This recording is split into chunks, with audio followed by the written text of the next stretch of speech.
Dulu saya berpandangan bahwa hutang itu wajar saja. Apalagi kalau kita mengukur diri kita bisa membayarnya.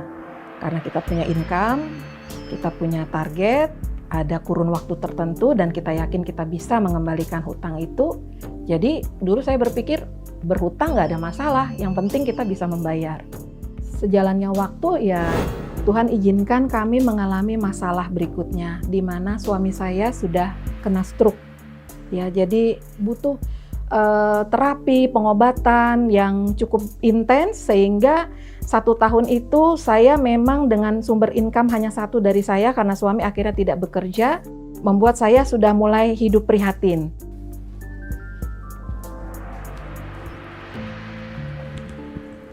Ma. Ya, kenapa? Setelah aku pikir-pikir, boleh nggak Ma kalau aku ambil kuliah di Bandung? Soalnya fakultas desain di sana bagus, Ma. Kamu udah cek belum semua persyaratan yang ada di sana? Kuliah ini saya butuh uang cadangan, Biayanya. karena tabungan saya nggak bisa lagi untuk menyisihkan.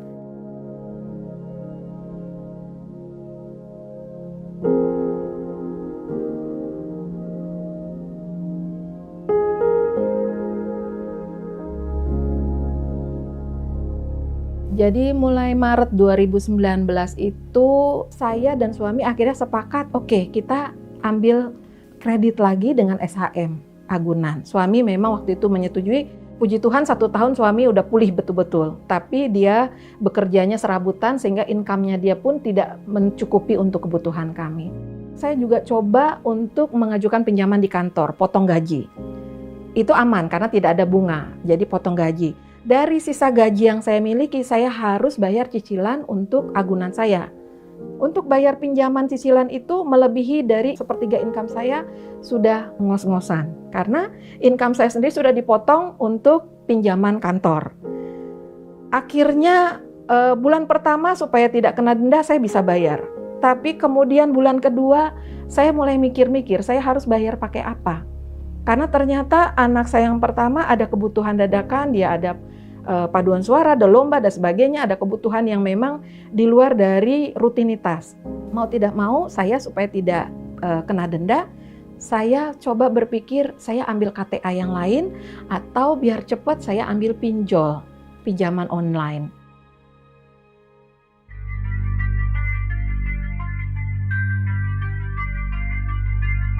Di pinjaman online ini saya pernah dapat beberapa kali penawaran SMS. Saya iseng, saya buka linknya. Ternyata pinjamannya 1 juta. Menurut saya waktu itu lumayan, tapi saya butuhnya 7,5. Wah, berarti mesti berapa pinjol? Saya pikir dengan 7 pinjol cukup. Saya buka lagi, ternyata ini biaya administrasinya besar. Wah, nggak cuma 7 pinjol. Bisa menjadi kurang lebih 9 pinjol hanya untuk membayar 1 kali cicilan yang agunan.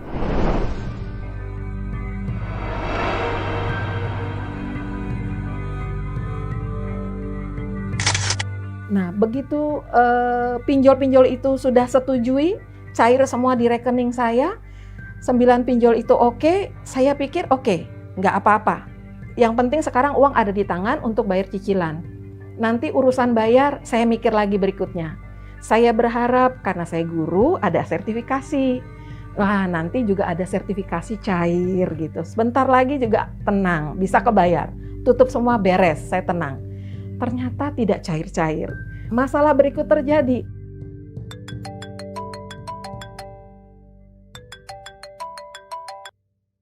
Iya, halo? Halo, Bu Kristina? Iya. Bu, pinjaman Ibu sudah masuk tempo nih. Kapan mau dibayar, Bu? Mas, besok aja ya Mas ya? Oke ya, Bu ya. Saya tunggu besok ya. Iya, Mas. Lalu kemudian akhirnya saya pinjam lagi untuk membayar yang ini. Begitu seterusnya, bisa dibayangkan kan 9 pinjol harus dibayar, berarti saya harus minjam dari 9 pinjol yang lain. Ini sama seperti gali lubang tutup lubang. Pinjaman itu makin menjerat saya, apalagi ditambah itu sekitar bulan Maret ya. Maret saya mulai bermain-main dengan pinjaman online, April, Mei sampai bulan ketiga ya, bulan ketiga saya udah benar-benar merasa saya udah nggak ada uang lagi untuk bayar karena pinjol ini benar-benar ganas. Dia bukan saja memotong uang administrasi, tetapi untuk mengembalikan walaupun tepat waktu saya harus membayar lebih banyak gitu. Jadi kalau bilangnya cair 1 juta, saya terima 800 katakanlah. Nanti mengembalikan 1,3, berarti sebenarnya uang saya berapa yang dipotong. Itu kurang lebih bunganya bisa 40%-an. Halo, Bu Kristina? Oh, info nih, Bu. Aku sudah dilunasi pinjaman Ibu. Aduh, Pas. Ini belum ada uangnya. Nah, kemarin kan Ibu bilang mau dibayar. Gimana sih, Bu? Ya gini aja ya Mas ya. Kalau saya gajian, pasti saya bayar. Nih, Bu, dengar nih, Bu.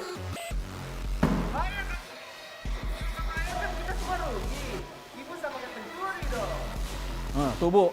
Mau kami kasar sama Ibu. Pokoknya saya tunggu sampai sore ini. Tolong ditransfer segera ya, Bu ya. Bulan Mei mulai teror bermunculan. Sebelum-sebelumnya DC tenang-tenang aja. Taunya mereka dibayar. Padahal saya berdarah-darah, saya harus cari pinjaman yang lain. Bulan Mei itu benar-benar saya stuck, saya nggak bisa, DC sudah mulai teror saya.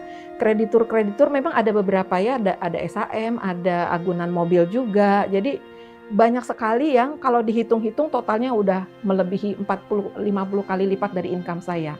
DC pinjol terutama sudah mulai menteror. Nelfon, awalnya manis-manis menawarkan, tapi ketika tahu saya negosiasi minta waktu untuk bayarnya, minggu depan Mas saya ada gajian, bener saya nggak akan kabur. Mereka nggak mau tahu, mereka langsung marah. Mereka langsung nggak terima. Jadi pokoknya Ibu kalau nggak bayar besok, saya akan ke kantor, saya akan ke rumah. Saya betul-betul panik ya. Saya kurang pengetahuan saat itu bagaimana menghadapi DC pinjol. Jadi saya stres sekali. Itu bukan cuma satu, jadi ada banyak ya. Karena saya modelnya gitu, gali lubang, tutup lubang, gali lubang, tutup lubang. Akhirnya lubangnya tambah banyak, utang tambah besar karena bunganya juga besar. Sehingga saya udah nggak tahu lagi bagaimana. Saya hanya pasrah menerima teror, tapi saya benar-benar mengalami psikosomatis yang saat itu bisa dikatakan depresi berat. Saya sudah, ini tangan tiba-tiba bergetar sendiri. Kalau sudah lihat handphone tuh udah tiba-tiba tangan tuh bergetar. Kepala tuh sakit sekali, mirip seperti orang vertigo. Jalan seperti goyang, keringat dingin. Kemudian saya tidur malam itu hanya bisa 2 jam. Lebihnya saya cuma termangu-mangu memikirkan hutang, gimana bayarnya, saya harus hubungi siapa untuk bantu saya. Jadi hidup saya, hari-hari saya hanya berpikir bayar utang, bayar utang, bayar utang. Saya benar-benar sampai satu titik di Juni ya, di Juni awal itu saya 1 mingguan itu berpikir, aduh saya udah nggak tahan lagi. Karena memalukan sekali, apalagi ketika DC pinjol udah mulai bikin WA group. WA group bayar hutang Kristina. Kemudian ada lagi WA blast kemana-mana lalu bilang ini maling perusahaan. Lalu ada yang masuk ke anak saya bilang Kristina jual diri untuk bayar hutang. Ini betul-betul rasanya sudah tidak pantas lagi. Sampai saya memang niat mau. Ada saya ketemu satu stasiun yang menurut saya ideal banget buat tempat saya bunuh diri.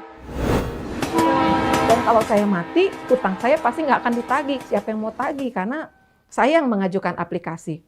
Jadi itulah yang saya pikirkan bolak-balik sampai persisnya satu malam entah tanggal 8 atau 9 Juni.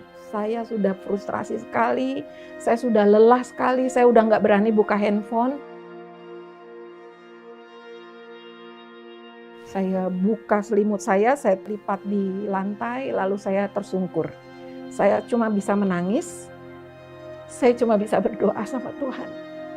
Saya bilang, Tuhan, saya tuh nggak pantas, saya terlalu hina. Apa yang saya lakukan udah bikin malu Tuhan. Saya cuma bisa menangis. Saya udah nggak tahu mau ngomong apa lagi.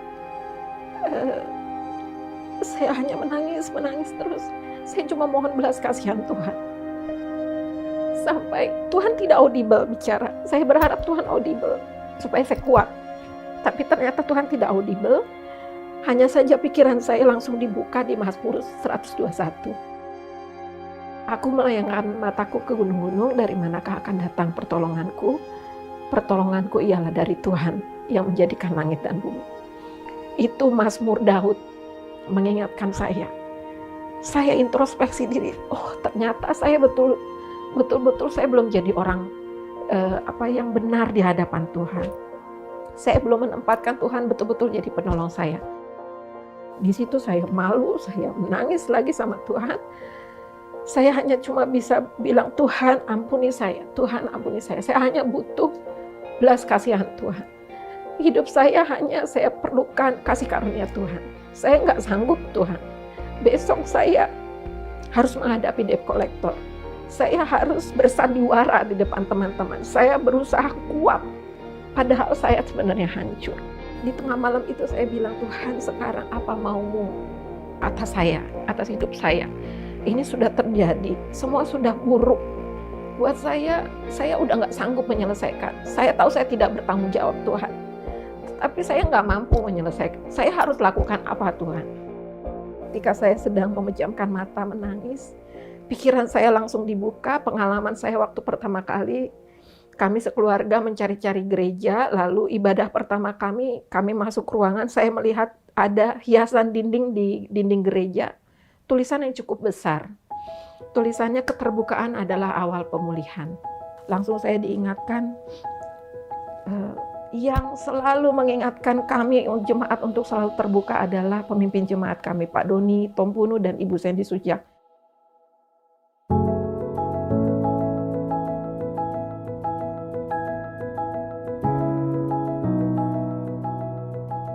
Bu Sandy versinya menguatkan manusia batiniah saya. Karena ketika ibu shock, ibu panik lagi, intimidasi iblis masuk lagi. Itu ada celah. Jadi ibu harus kuat dulu. Oke, ini bagian yang saya harus hadapi.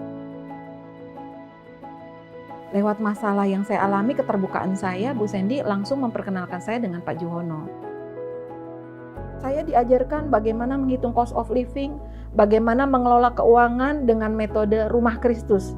Jadi R-nya itu rumah, kemudian biaya rumah ya kalau ada sewa dan sebagainya, utilitas, PLN, PAM, kemudian M itu makan, biaya makan, masak atau makan di luar, kemudian A itu adalah tentang anak, uang sekolah, lalu kemudian H itu tentang hiburan, nonton apa tidak gitu. Kemudian rumah Kristus ya, kemudian K-nya itu kesehatan, pengobatan, apa asuransi kesehatan atau apa, kemudian R-nya itu rupa-rupa, misalnya pulsa kah atau ke salon kah, lalu I-nya investasi. Ibu ada pengeluaran di investasi nggak? Investasinya bener apa nggak? Coba. S-nya sandang, ya baju, tas, sepatu, ya itu S sandang. T-nya transportasi, itu tentang BBM, terus asuransi kendaraan, perpanjangan STNK, dan lain-lain terkait kendaraan. Kemudian ada U-nya itu bicara utang, yang terakhir S itu sosial, ya persembahan, terus kalau ada pungutan di RT gitu, lingkungan dan sebagainya. Pokoknya rumah Kristus itu tertata. Berapa plotnya. Nah, saya mesti catat, saat itu juga saya catat. Dan ini memang cara Tuhan menjawab doa saya. Saya minta Tuhan, saya harus lakukan apa? Ya ini, bagian dari yang saya harus sakit. Biasanya saya tinggal gesek, gampang gitu kan. Kemana-mana nggak usah cemas dengan uang tunai, saya tinggal gesek kartu kredit. Kalau debit saya kosong, zong, ya udah kartu kredit. Untuk bayar pinjol saya gesek tunai gitu, gesek tunai, ngambil untuk bayar dulu. Tapi sekarang harus tutup semua akses saya. 3 kartu kredit saya yang tidak bermasalah, mentor saya harus tutup. Nggak bisa. Selama ibu punya pola pikir hutang untuk kebutuhan, itu nggak benar. Tutup semua, ibu fokus ngumpulin dana, fokus untuk minta keringanan. 3 bulan pertama itu menghadapi debt collector, keluar masuk bank, mengajukan permohonan. Sambil di mentoring, saya harus lapor rumah Kristus saya ke Pak Juwono. Jadi saya diajarkan.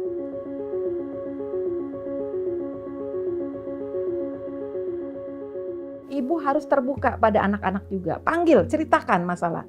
Jadi anak saya yang pertama barista. Terus anak saya yang kedua, udah mami tenang aja, aku udah mulai bisa. Laptop kan mami udah beliin, jadi aku mau buka jasa. Mau ngedesain, aku akan hubungi teman-teman lama. Wah, ketika saya taat, saya ikuti, itu jalan Tuhan benar-benar terbuka lebar. Jadi total hutang saya 650 juta. Itu totalnya ya. Tapi ya puji Tuhan lah, 7 bulan bisa selesai. Sekarang saya bisa fokus untuk bagaimana menambah income. Tapi yang fokus utama sebenarnya bagaimana menolong orang lain supaya keluar dari masalah yang sama seperti saya dulu. Karena kita ada fokus pelayanan di mentoring juga. Temukan Tuhan secara pribadi, baru ujungnya bisa hadapi. Ketika kita terbuka, kita taat, jalan akan terbuka.